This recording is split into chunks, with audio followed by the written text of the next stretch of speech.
Nós estamos nessa série que é Jesus no mundo pós-cristão, e eu gostaria de trabalhar esse subtema que é procurando pela essência.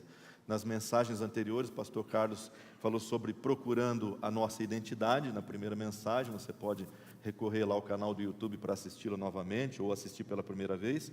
E na segunda mensagem, procurando por paz. Duas mensagens muito importantes.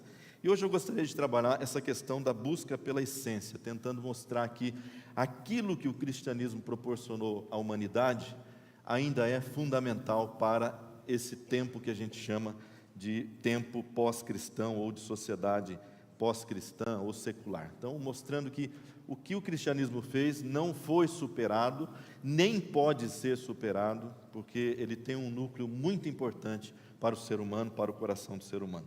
Mas deixa eu contar uma história antes. Um homem herdou uma propriedade que estava na sua família já há muitas gerações, mais de 250 anos. E era uma propriedade muito interessante, porque ela ficava nas montanhas, e uma casinha pequena, mas ali tinha uma vista maravilhosa para um vale, havia um riacho de águas cristalinas que passava por ali, e ele resolveu então se mudar para aquela casa, resolveu fazer daquele lugar a sua moradia. Ele morou ali por algumas semanas, mas se sentiu incomodado. A casa, apesar de boa, era pequenininha, os cômodos eram pequenos, as portas estreitas, as janelas pequenininhas, não deixavam entrar muita luz. E ele então disse: puxa, esse lugar é tão maravilhoso, eu não gostaria de deixar esse lugar, mas essa casa me incomoda. E apesar dela ser antiga e boa, eu acho que eu vou fazer o seguinte: eu vou derrubá-la e eu vou construir uma casa maior nesse lugar, nesse mesmo lugar, com cômodos mais amplos, portas mais amplas, janelas amplas, e eu acho que aí vai ficar perfeito. Então ele demoliu toda a casa, colocou ao chão, fez um projeto de uma casa maior, e quando ele começou a tirar os escombros, ele percebeu que aquelas pedras que foram utilizadas na construção da primeira casa ainda eram pedras muito boas, pedras assim que foram lavradas há 200 e tantos anos e estavam intactas. Ele percebeu que a madeira também estava muito boa, vigas, tábuas, caibros, e ele disse: puxa vida, eu não posso jogar isso fora, eu vou aproveitar isso aqui na nova casa. E ele então construiu uma nova casa com aquele material, e obviamente que precisou de um pouco mais de materiais, e por fim ele terminou. E ele disse: agora sim, esse é o lugar perfeito, uma casa ampla, cômodos amplos, janelas amplas, portas boas, é aqui que eu vou passar o resto da minha vida. E ele achava interessante que quando as pessoas que conheceram aquela primeira casa, os seus amigos, seus parentes, o visitavam, elas sempre comentavam o seguinte: parece que existe algo de familiar nessa nova casa que você fez. Elas não sabiam dizer o que era, mas sempre havia esse comentário: parece que há algo de familiar aqui. E ele sabia o que era, porque de fato, aquela nova casa não era mais do que a antiga casa, com outro formato, com uma outra aparência, repaginada, vamos usar esse termo, né? Então é interessante que o pastor Carlos deu uma definição em uma das suas mensagens, ou acho que é das duas, dizendo que uma sociedade pós-cristã, pode passar o slide, é aquela que rejeita amplamente os cristãos e que não mais considera o cristianismo como a base para a sua ética e a sua cultura. E é uma definição muito boa, muito correta, porque ela revela não somente a realidade, como ela revela também a esquizofrenia da nossa sociedade, dessa sociedade pós-cristã.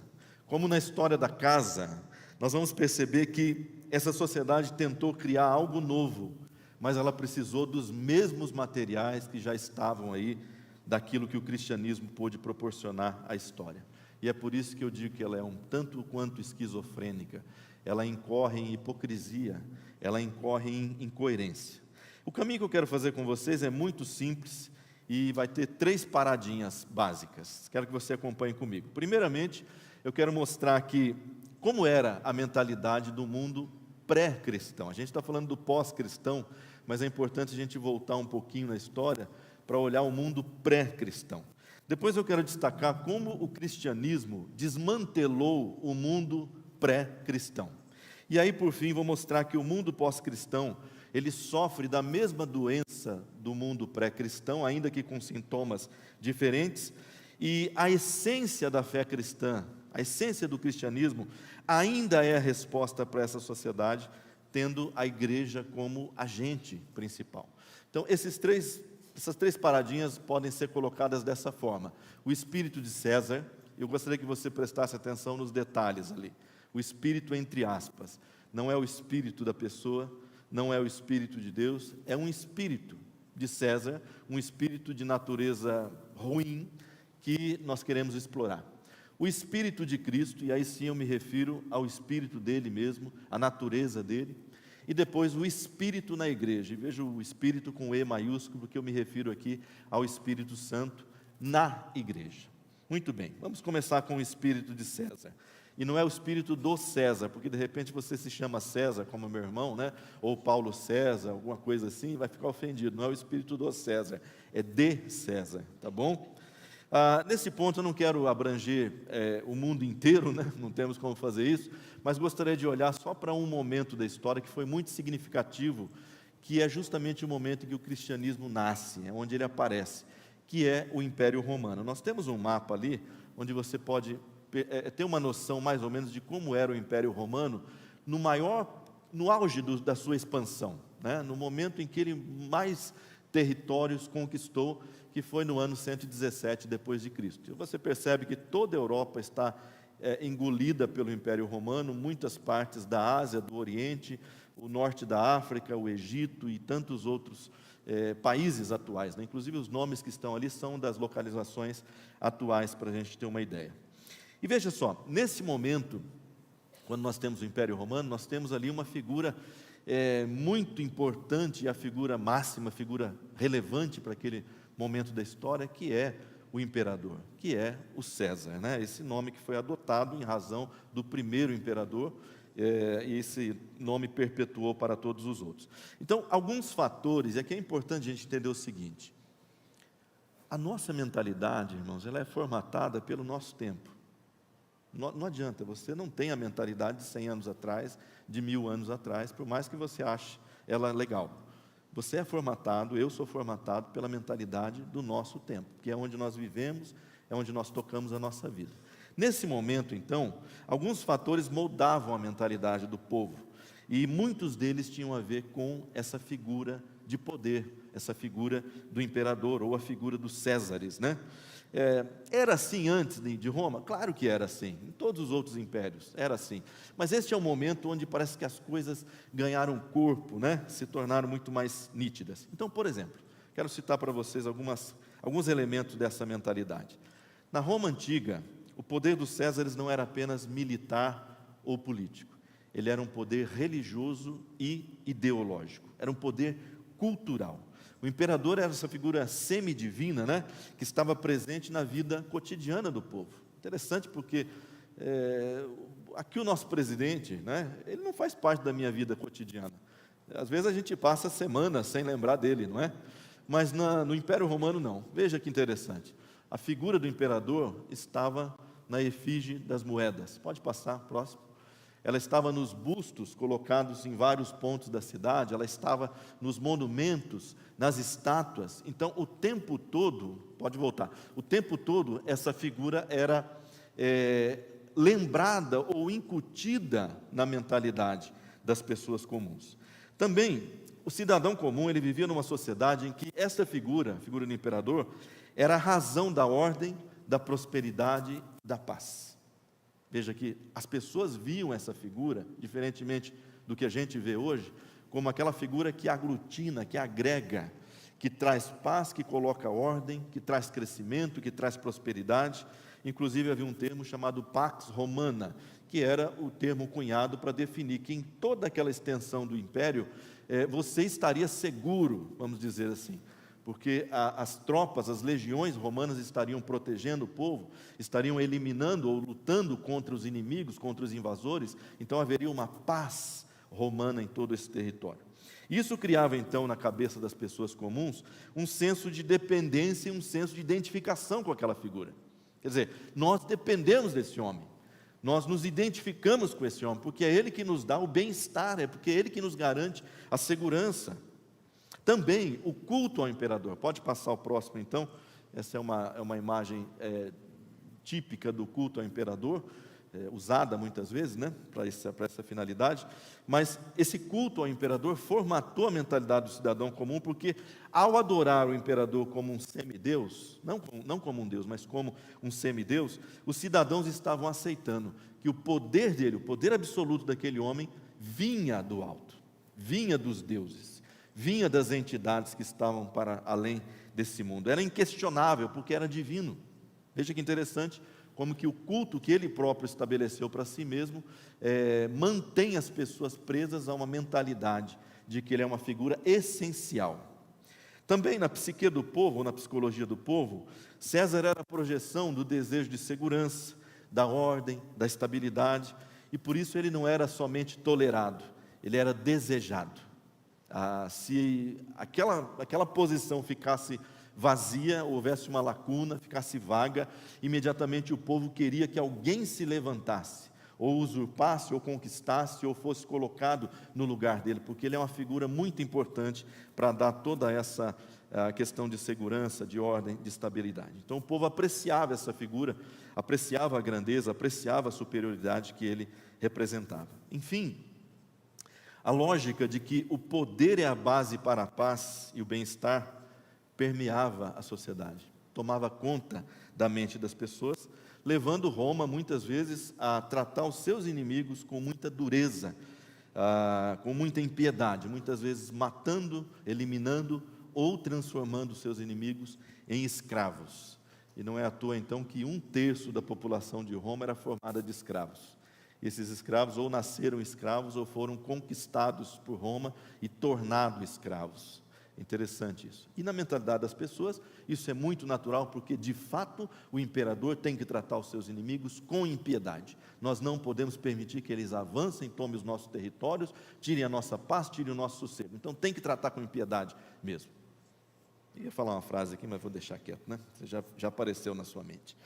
Outro fator, não inventado pelos Césares, mas promovido amplamente por eles, foi a idolatria. E aí nós estamos falando aqui de uma mentalidade que está muito atrelada ao poder e de uma mentalidade que também está atrelada aos ídolos. Então a adoração de imagens, pode passar, e deuses era uma característica comum nas religiões pré-cristãs, né? E essas entidades eram vistas ali um panteão de deuses, né? Deuses gregos, romanos, eram vistas como poderes que influenciavam a vida toda a vida do ser humano, o clima, a colheita, a fertilidade, a guerra e por aí afora. Mas é importante a gente entender o seguinte, que a mentalidade idólatra, ela está intimamente ligada ao poder. Por quê? Porque sempre a idolatria, o sistema idolátrico, ele precisa de mediadores entre o homem e as entidades. E esses mediadores acabam sendo as figuras de poder. Nesse momento, era o imperador. Ele era o grande mediador entre as entidades e o povo. E ele mesmo reivindicava um culto para si mesmo. Mas note que, em outros momentos ou em outros lugares, seriam outras figuras. O xamã, o feiticeiro, o sacerdote e por aí vai, né? Os pajés, no caso aí talvez dos povos originários. Mas você vai perceber que sempre existe uma figura de poder que está mediando o ídolo e o ser humano. É ele quem diz como o ser humano deve adorar, é ele que diz o que o ídolo espera do ser humano. E essa figura tem poder. E assim o César entendeu, não só o César, mas os faraós entenderam isso, os grandes imperadores entenderam isso, que se eles fossem os mediadores dos deuses, eles teriam o povo em sua mão. Então, quando Cristo vem ao mundo, irmãos, só assim um pano rápido, né, desse momento, mas quando Cristo vem ao mundo, o que ele encontra é um ser humano profundamente idólatra e um ser humano profundamente dominado por estruturas opressoras que prometiam paz e segurança, bem-estar, às custas da servidão, às custas de você baixar sua cabeça e dizer sim, Senhor. Então, é uma estrutura em que os cidadãos não somente aceitavam, mas eles reproduziam nas suas vidas. A gente fala do César, que é uma figura extremamente complicada, mas e o cidadão comum que adotava toda a mentalidade de César na sua vida? Que também agia como César muitas vezes, que chancelava, que assinava embaixo, que dava o seu aval para todo aquele sistema, porque eles entendiam ser o melhor sistema e o sistema mais correto. Esse é o mundo em que Jesus nasceu. Esse é o mundo em que ele veio para provocar um terremoto, na verdade, para causar um rebuliço. Então vamos olhar agora para o Espírito de Cristo. Quando a gente entende o contexto dos Césares, você não precisa fazer muito esforço para entender como que o ensinamento de Cristo e a vida de Cristo causou um impacto profundo nesse sistema. Não foi um impacto imediato, tipo chegou e pá, derrubou tudo. Não, foi um impacto gradativo que levou muitas vezes séculos, mas que pouco a pouco foi substituindo aquela mentalidade. E eu quero citar apenas alguns dos principais ensinamentos de Jesus, ou da igreja cristã, ou do cristianismo, e talvez seria melhor a gente falar em cristandade, né, do que cristianismo, porque cristianismo é uma crença, né, cristandade é um povo, é um movimento. Mas algumas coisas que causaram esse impacto profundo no sistema de César. O primeiro deles, por exemplo, é uma visão completamente diferente de grandeza, centrada não no poder, na força, mas centrada na servidão, centrada na humildade, centrada no amor ao próximo. Veja, não é que Jesus trouxe um negócio parecido, um pouquinho diferente, muito diferente, não. Ele trouxe um negócio completamente oposto à mentalidade do César. Veja, por exemplo, Marcos 10, versos 43 a 45. Não será assim entre vocês, pelo contrário, quem quiser tornar-se importante entre vocês deverá ser servo, e quem quiser ser o primeiro deverá ser escravo de todos. Pois nem mesmo o Filho do Homem veio para ser servido, mas para servir e dar a sua vida em resgate de muitos. Uma lógica completamente oposta. Também o cristianismo ofereceu um senso de inclusão que o império, altamente estratificado nas suas camadas, nas suas classes sociais, nas suas hierarquias, não oferecia. E veja o que diz Gálatas 3:28, aqui o apóstolo Paulo falando, como um exemplar representante da cristandade, né, desse momento. Ele diz: não há judeu, nem grego, escravo, nem livre, homem, nem mulher, pois todos são um em Cristo. Agora você imagina uma mensagem dessa chegando no contexto do Império Romano, onde todas as classes estão estratificadas, do imperador ao mais ralé, né?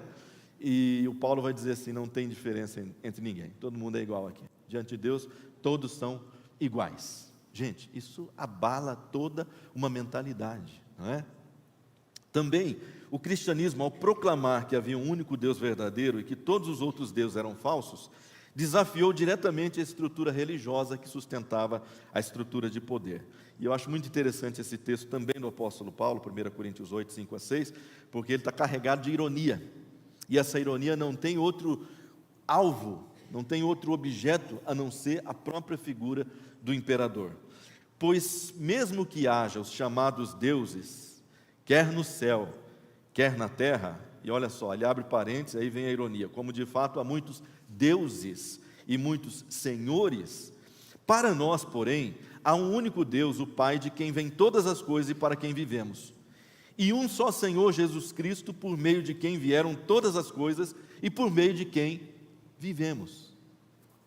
O que o apóstolo está dizendo é assim: gente, não tem esse negócio do Senhor, do Deus, do semideus, só há um Deus a quem nós servimos, e somente um Senhor, que é Jesus Cristo. E tanto é que uma das frases mais faladas no cristianismo primitivo, e muitas vezes, inclusive quando a pessoa estava sendo condenada à morte, julgada ou lançada aos animais na arena, era: não há nenhum Senhor exceto Jesus Cristo. Você reconhece que César é Senhor? Não há nenhum Senhor a não ser o Senhor Jesus Cristo. E pagavam com a vida.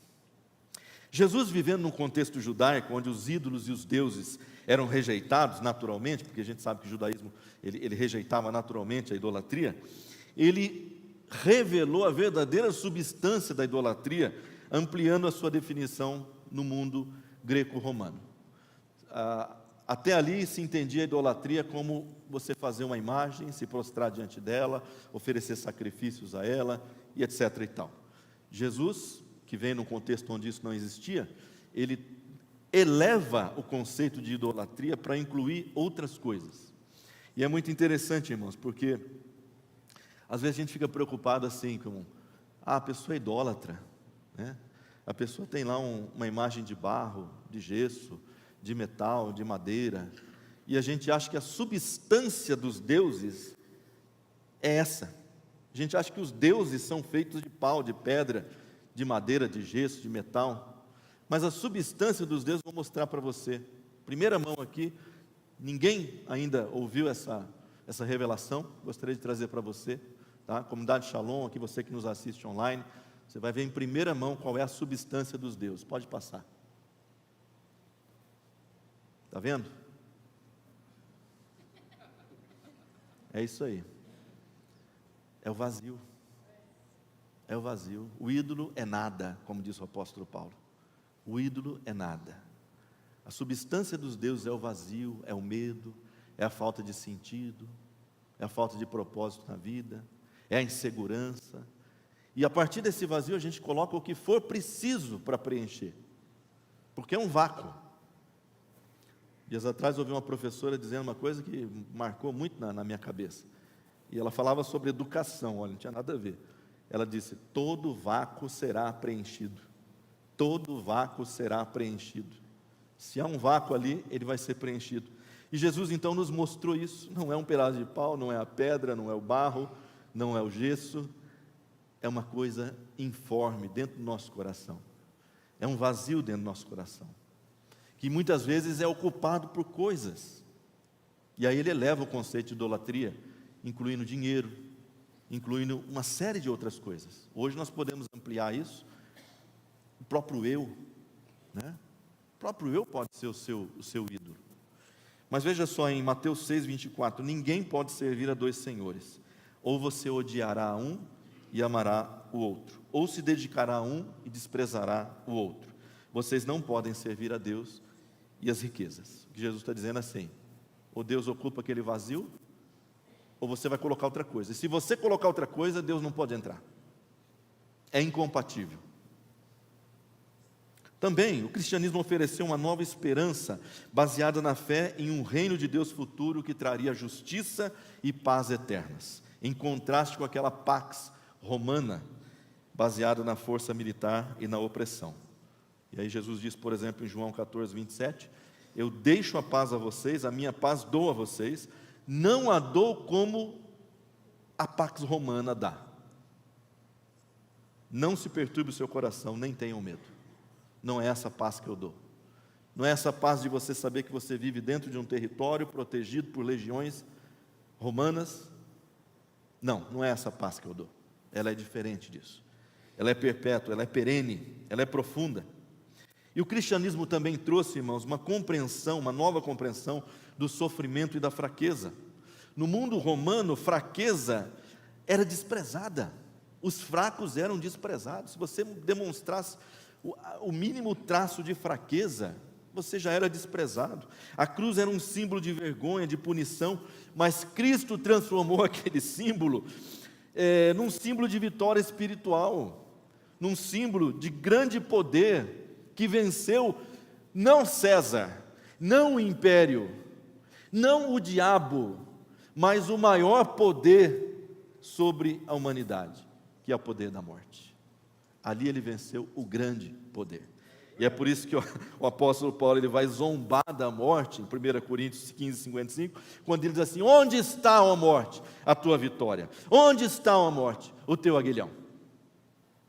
O apóstolo Paulo não era só irônico, ele era zombador muitas vezes, dos poderes terrenos, das forças, dos principados, das potestades, porque ele entendia o que Cristo fez, superou tudo isso, venceu todos esses poderes. Então Cristo inverteu a lógica de César. Ele colocou ela de cabeça para baixo, ele inaugurou uma nova forma de existência, de relacionamento com Deus, o Deus dos humildes, o Deus dos fracos, o Deus dos oprimidos. Uma lógica, irmãos, que ele precisou rejeitar logo de início no seu ministério, porque talvez sabedor do que Jesus faria, o diabo já preparou uma estratégia. Você vai se lembrar que quando Jesus inicia o seu ministério, ele o faz depois de 40 dias tentado no deserto. E quando ele está lá tentado e ele sofre 3 propostas indecorosas por parte de Satanás, mas eu às vezes consigo fechar os meus olhos, imaginar Jesus sentado ali numa pedra, ouvindo essas propostas, num lugar árido, num lugar ermo. E quando eu imagino a figura de Satanás, eu não imagino uma figura como essa que a gente vê nos filmes aí, de terror. Eu imagino um imperador romano, pomposo, bem vestido, com seu cetro, sentado ali, e dizendo a Jesus: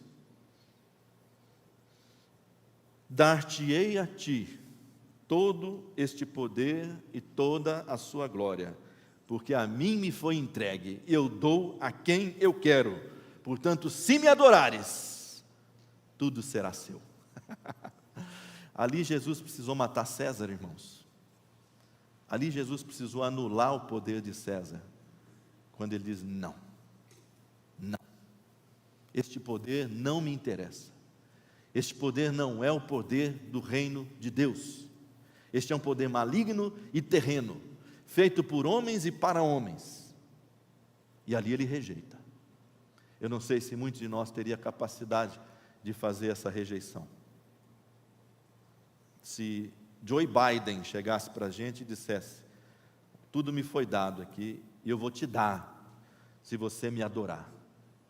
Ah, mas rapidinho a gente pergunta: como é que, em posição que você quer? Quer que ajoelha? Quer que deita? O que você quer que faz? Beija a sua mão? Né? Mas Jesus anulou aquele poder terreno dessa maneira. Então eu encerro esse ponto com 2 citações de pessoas que estudaram a psique romana, a psique dos Césares, e o impacto que o cristianismo causou sobre elas. Primeiro de Edward Edinger, ele diz o seguinte: essa nova mentalidade implantada por Cristo é uma forma de consciência que se abre para o sofrimento, para a transformação interior e para a relação com o divino, ao invés de buscar imitar a lógica do poder imperial sobre as pessoas. E a segunda de René Girard, que ele diz: a figura de Cristo expõe e desmantela a lógica sacrificial e de poder que sustentava os impérios, incluindo o romano.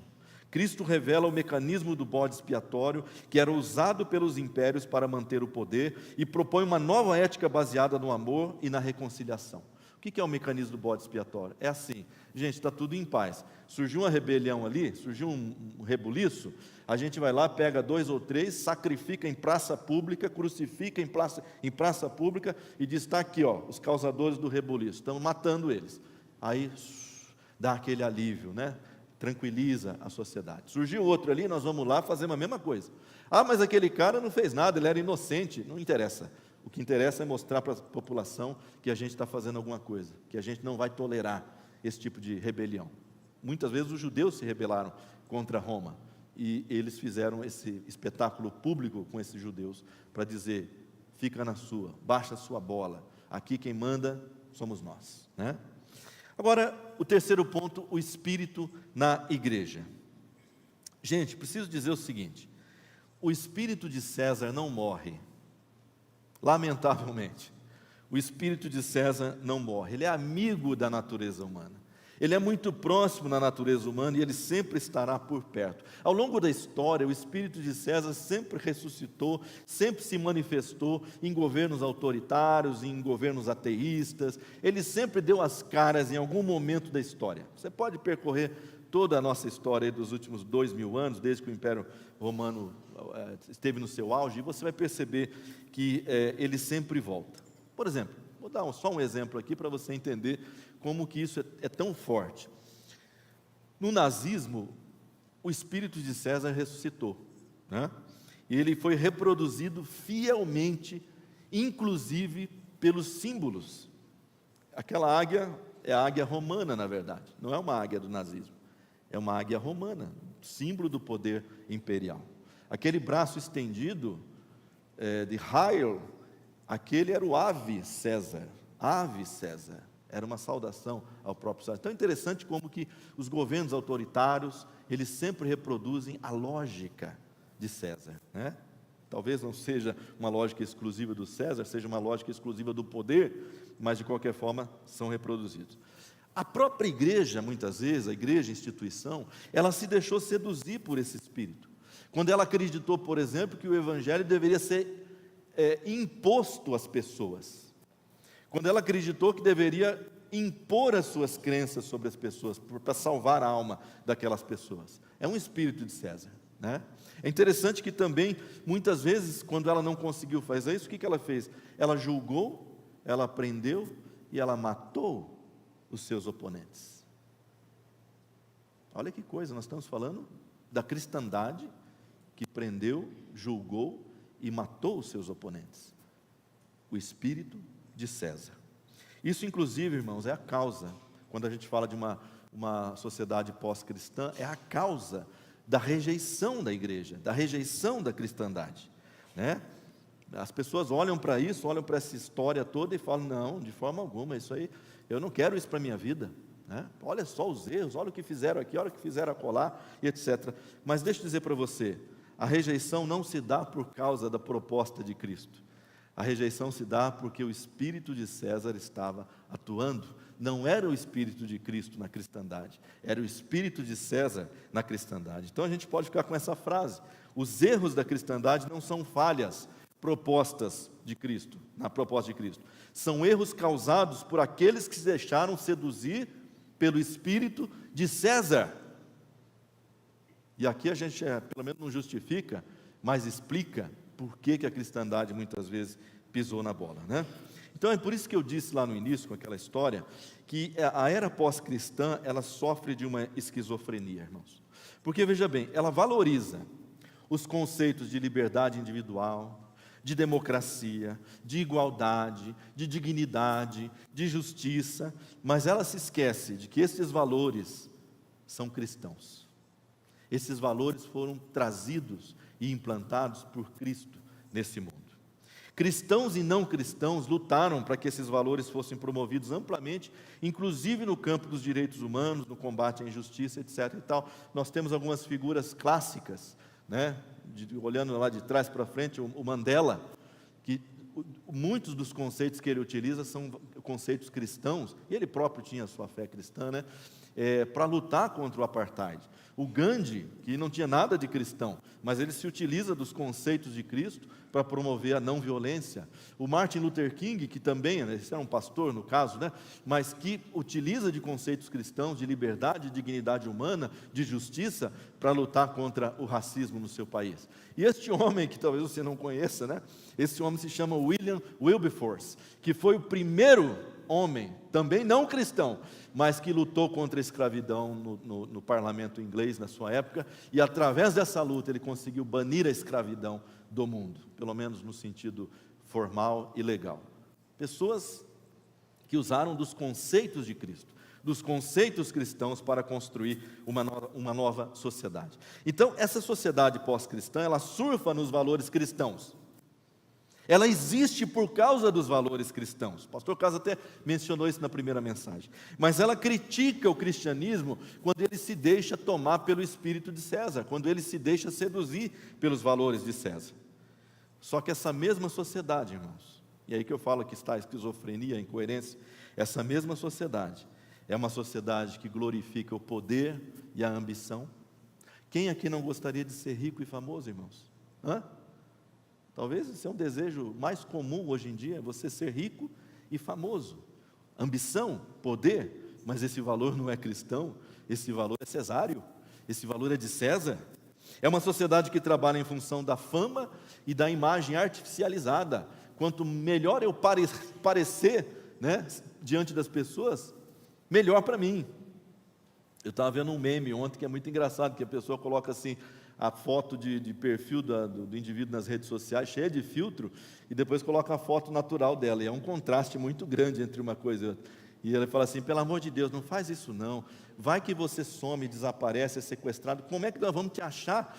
Porque a hora que olha para a rede social, vê uma pessoa maior que te procurar, não vai te encontrar nunca, né? Então é assim que funciona, uma imagem artificializada. É uma sociedade que idolatra dinheiro, que idolatra felicidade, que idolatra sexo, e eu diria, aqui está o ponto nevrálgico da coisa. A rejeição que essa sociedade faz ao cristianismo, não é por causa da justiça que o cristianismo prega, da igualdade, da dignidade humana, é porque o cristianismo tem uma moral sexual muito rígida, E as pessoas não gostam dessa moral sexual.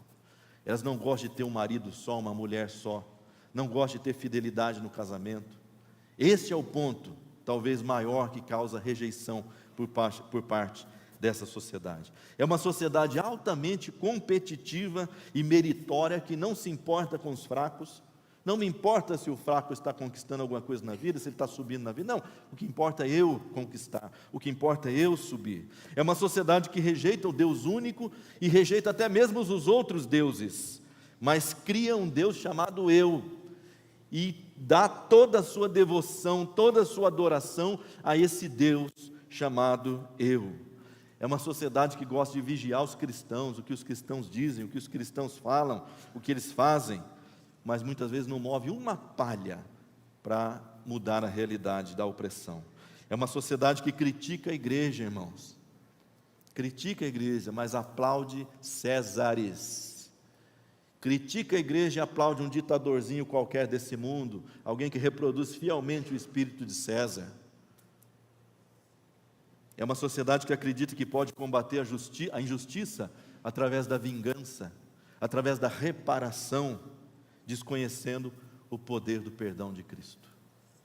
Enfim, uma sociedade que se constrói sobre os valores cristãos, mas que se não dá conta disso, que não se percebe disso.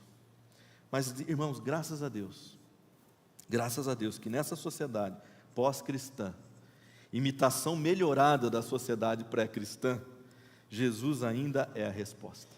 Você crê nisso? Jesus ainda é a resposta. E deixa eu dizer para você, ele conta com as duas coisas que causaram o rebuliço naquela sociedade pré-cristã. Jesus só tinha duas coisas ali, só duas coisas. E o que ele conta hoje em dia com essas mesmas duas coisas. Não tem nada de novo, não precisamos reinventar a roda. Essas duas coisas são os seus ensinamentos paradoxais, que contraria a lógica do César, e os seus discípulos movidos pelo Espírito Santo. Só isso. Esquece todo o resto, porque ele não usou mais do que isso. Os seus ensinamentos paradoxais e os seus discípulos movidos pelo Espírito Santo. E aqui é importante entender, irmãos, que o cristianismo tem duas dimensões que não podem andar apartadas. Duas dimensões que não podem andar apartadas. A primeira delas é o que Cristo fez por nós. O perdão, a justificação, a adoção, tudo isso ele fez por nós. Tudo isso eu recebo pela fé. E é importantíssimo. Mas também tem a dimensão do que nós fazemos por causa do Espírito de Cristo em nós. O que nós fazemos por causa do Espírito de Cristo em nós. Ética, obediência, valores, princípios, sacrifício. Tudo isso é importante também. São as duas asas desse pássaro. Se você tirar uma delas, o pássaro cai. O pássaro não voa. Quando a gente despreza uma delas, a nossa fé se torna ineficaz. Ela se torna incoerente. Agora, o problema é que historicamente a gente tem mania de valorizar a primeira e desprezar a segunda. Historicamente isso acontece. Nós achamos que esse mundo é tão ruim, tão mal acabado, que nós não podemos fazer mais nada por ele. Então, para que se preocupar com ética, com valores, com princípios? Alguns acreditam até, o Silas não está aí hoje, né? Vou falar para o Silas conhece gente assim, né? Acreditam até que boas obras são uma ofensa à graça de Deus. Nós não podemos nos preocupar tanto com boas obras, porque isso seria uma ofensa à graça de Deus. Nós achamos que a salvação é assunto exclusivamente espiritual, na esfera espiritual. Esquece esse mundo. Nós não queremos pagar o preço que o ensinamento de Jesus exigiria para viver neste mundo. Então, irmãos, nós precisamos equilibrar esse passarinho, porque ele está voando muito com uma asa e a outra meio cotoca assim, né? Sabe? Nós precisamos equilibrar esse passarinho. Por isso é importante resgatar o poder revolucionário dos ensinamentos de Cristo para essa sociedade pós-cristã. Nós afirmamos aqui que uma igreja, a resposta para uma sociedade pós-cristã é uma igreja que vive aquilo que Jesus ensinou no poder do Espírito Santo. A resposta para essa igreja, sociedade pós-cristã, é uma igreja que vive o que Jesus ensinou no poder do Espírito Santo. Para crer no Evangelho, para crer em Jesus, para crer no poder transformador da graça de Deus, esse mundo precisa ver o cristianismo funcionando na sua plenitude, irmãos. Um cristianismo que repele o poder de César, que repele a mentalidade de César. E para tanto, nós precisamos então afirmar que o que Cristo fez por nós no plano espiritual precisa ser equilibrado com o que a gente faz no plano terreno, o que a gente faz no plano deste mundo, que é o discipulado, né? Então, isso foi reafirmado. Carlos falou, nós não vamos combater a sociedade pós-cristã, nós não vamos brigar com ela, nós não vamos julgá-la, nós vamos simplesmente viver o ensinamento de Jesus, no poder do Espírito Santo, para que ela veja e para que ela entenda que esta mensagem ainda é a resposta para este mundo, que esta mensagem ainda confronta o império das trevas em benefício do ser humano. Olha que interessante, em benefício do ser humano. Ela precisa entender isso, que nós estamos jogando a favor, que nós estamos do lado deles, que o Evangelho está do lado do ser humano, no sentido de que ele vai proporcionar uma sociedade que é melhor para o ser humano. E isso se dá, irmãos, através de atos concretos. Primeiramente, nós precisamos enfatizar a importância da ética de Jesus, baseada no amor, na justiça e na misericórdia. Temos que resgatar esses três conceitos: o amor, a justiça e a misericórdia. Nós precisamos reforçar que todo ser humano é digno. Não existe gente de segunda categoria, porque todos foram feitos à imagem e semelhança de Deus, a fim de nós rejeitarmos toda forma de desumanização. Todo ser humano é digno. Aquele indivíduo que está lá na rua caído na sarjeta é digno. Aquele indivíduo que vive numa casta da mais baixa possível na Índia, que mal as pessoas olham para ele quando passam ao seu lado, ele é digno. Terceiro, a prática do serviço ao próximo e da liderança humilde, em contraste com o desejo de poder, tem que ser cotidiana, irmãos. Tem hora que eu quero ser um César, tem hora que eu quero ter um cetro de poder, tem hora que eu queria ter, assim, autoridade de mandar, desmandar, porque tem hora que aparecem uns gadarenos na nossa vida, né? E você quer sim se livrar deles. Mas Jesus diz para mim, quem quer ser o maior, seja o menor. Seja como quem serve. E eu tenho que tirar dizendo, César, arreda de mim, porque não cogita das coisas de Deus. Também nós temos o dever de não apenas denunciar toda forma de opressão nesse mundo, irmãos, mas de combatê-la desde os níveis particulares até os coletivos. Às vezes eu sou o opressor. Às vezes eu sou o opressor da minha esposa, da minha filha, do meu colega de trabalho, do meu funcionário. Então eu preciso combater essa opressão na minha própria vida, mas também nos níveis coletivos. E as nossas armas não são terrenas para fazer isso. Não são armas terrenas. O Walter Wink, que é um teólogo, ele diz o seguinte, falando sobre essas armas, né?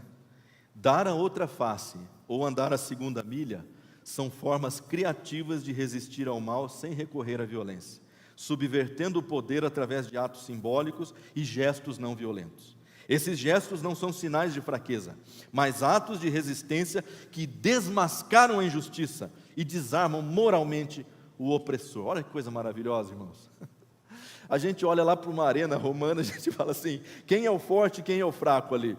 O forte é o César que está mandando matar, que dá o sinal de que é para matar? Ou o forte é aquele camarada que está lá que diz, nós não temos outro Senhor senão o Senhor Jesus Cristo, inocente, sem nenhuma culpa, mas que é morto. E aí o mundo vê quem é o forte. Porque a covardia do forte é desmascarada, a covardia do poderoso é revelada, quando ele mata o inocente, quando ele mata aquele que não podia morrer. É assim, irmãos. Você pensa o seguinte, que Jesus disse, se alguém bater na tua face, dá o outro lado. Hoje a gente faz isso, constrange a pessoa, né? Até constrange, a não ser que a pessoa seja muito má.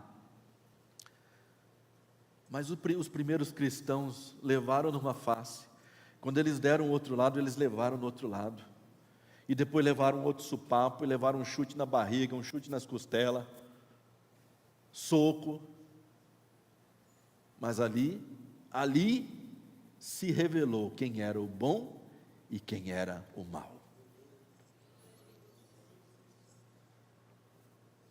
Também na força do Espírito Santo nós devemos nutrir uma vida transparente e íntegra, livre de hipocrisia e falsidade, porque esses eram valores de uma sociedade romana daquele tempo.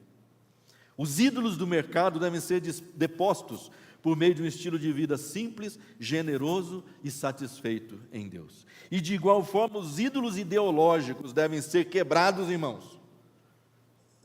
Na esfera do poder, não existe lado. Guarde isso no seu coração. Todos os lados na esfera de poder são de César. Nenhum é de Jesus. Tem César de direita, tem César de esquerda. Tem César de centro-direita, de centro-esquerda. Na esfera do poder, todos são de César. Não me venha com essa, que tem lá um Salvador. Não. Na esfera do poder, todos são Césares. Posso até sofrer cancelamento por uma fala dessa. Pode cancelar. Não tenho nada para ser cancelado na minha vida. Eu já fui cancelado quando eu entreguei a minha vida ao Senhor. Ali eu tive que cancelar desejos próprios, pecados, egoísmo. E estou cancelando todo dia. E se você puder me ajudar, me ajuda. Porque tem hora que não é fácil cancelar essas coisas, não. A vida em comunidade deve ser nutrida, a fim de que o Deus chamado eu não tenha alimento, não seja soberano na vida das pessoas. Sabe como é que você mata o teu eu, irmãos? É no nós, é no meio do nós. No meio do nós o eu não tem muito lugar, não. Mas se você se isola, então o seu eu reina soberano. E por fim, mas não esgotando as possibilidades, a renovação da mente deve ser diária, Romanos 12:2, porque o espírito de César é sorrateiro, porque o espírito de César ilude, porque ele engana, porque ele está rondando a nossa vida o tempo todo, procurando um lugar, procurando um trono. Então a renovação da mente tem que ser constante. Eu quero concluir dizendo que essa sociedade pós-cristã, ela não é pior nem melhor do que aquela sociedade que Jesus encontrou. Ela só aperfeiçoou um pouquinho mais, com o tempo. Ela só refinou as suas formas de manipulação. Ela só multiplicou os deuses do coração. Os deuses agora não são tão externos, são internos, Mas a obra e o ensinamento de Jesus ainda é a resposta. Ainda são a resposta. Nada de novo nós precisamos inventar, irmãos. Viva o Evangelho na sua plenitude, no poder do Espírito Santo. É o que você precisa para essa sociedade pós-cristã. Jesus precisa de uma igreja que tenha coragem de pagar o preço por ser aquilo que Ele propôs. É só isso. E aí eu falei dos primeiros cristãos. Não foi o ensinamento deles só, não foi princípio moral. Não. Pagou o preço. O duro é que hoje a gente quer enfrentar uma sociedade pós-cristã sem pagar preço, achando que nós vamos ficar no conforto, que vai estar tudo certo. Não, basta a gente falar as coisas certas, basta a gente fazer as coisas certas. Não é assim, querido. Não é assim. Tem que pagar o preço. Não só de viver os princípios e valores do Evangelho, mas se você tiver que sofrer por isso, você vai ter que pagar esse preço. Porque essa sociedade também é impiedosa. Ela também é impiedosa, como César era. Não foram belas palavras que derrubaram César do trono. Foi sangue. Foi sangue. Foi sangue. Vamos orar. Reaviva em nosso coração, Senhor, os teus ensinamentos, Pai. A tua palavra, o teu princípio, os teus valores. Reaviva em nosso coração, Senhor. Nós não queremos ser cristãos que recebem os benefícios da Tua graça, da Tua salvação, mas que não vive, Senhor, aquilo que o Senhor ensinou, Pai.